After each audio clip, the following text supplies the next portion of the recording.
had very diverse spectrum of experiences so far. I started with studying stage design. I worked a lot in theater for over 4 or 5 years.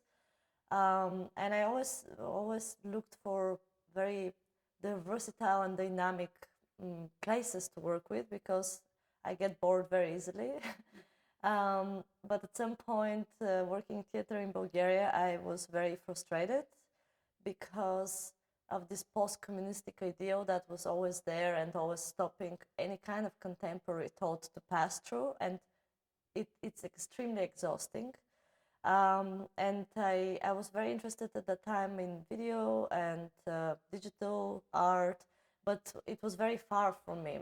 And kind of random, I have to say. I moved to Linz and I was living there for 2 years studying interface cultures, where was like my first introduction to the technological art world. And I was absolute a newbie in this, which actually reflecting on this process right now, it makes me find ways to explain things very simple for other people, because once when you're there as an absolute beginner, and everybody around you is kind of an expert already in the topics, it first makes you feel like an idiot all the time, which actually it's a great position, and I appreciated it in terms of you find the ways you learn stuff, and that's always kind of the main question of my artistic practice: how people learn, and most importantly at the moment, how people unlearn things, because I think this process always comes together.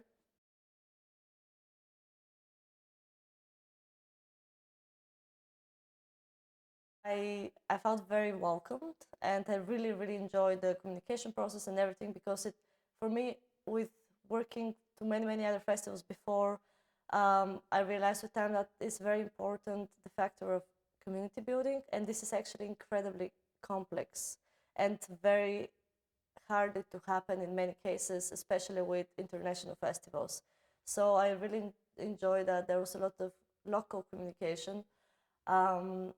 And my position at the beginning was head of the educational outreach team. So the idea was, how do you find ways to talk with the people, the visitors at the exhibition, and explain them the art pieces, but also especially with digital art and media art pieces, how to make, to break this fear many times people, and myself included, have of I don't understand this, and how to like take them by the hand and show them no, it's actually nobody understands it maybe, but let's talk about it. Let's explore what it means to you and to all of us somehow.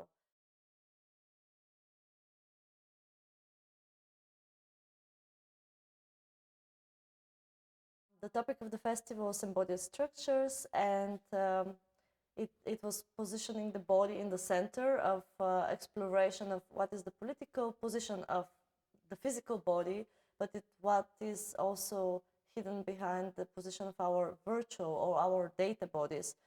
And this is the center of my whole concept and project within Saiva Festival, discussing our data bodies, and thinking about them, because it's as the time of today, half of all the actions we do in terms of bureaucracy or communication and everyday actions, they are in the virtual, and all of this information is monitored and captured, and even if we are aware of that, and even if you know this, it's very hard to get over the convenience factor, and it's very hard to protect your data body.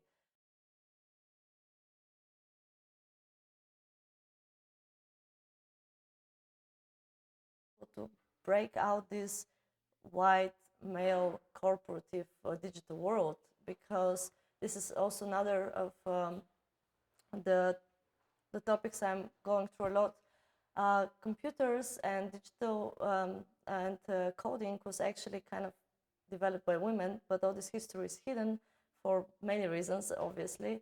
And let's bring more people. Let's bring people from different races, different age, to do things together and develop new technologies, because this is what is going to dictate our everyday life further. And this also raises another even more important question: how the things are built and why the interfaces or the social media platforms are created in such a way to make it addictive, because it's all monetized, because they make money with our addiction of. So these all things could actually be different, and the interfaces that we use or the platforms that we use could be sustainable, and that's why it's very, very urgent to more and more and more people to engage with this topic, because they create the technologies of tomorrow. And I don't know, I just find this so essential and so motivating me as well for action, but it has to start to happen now.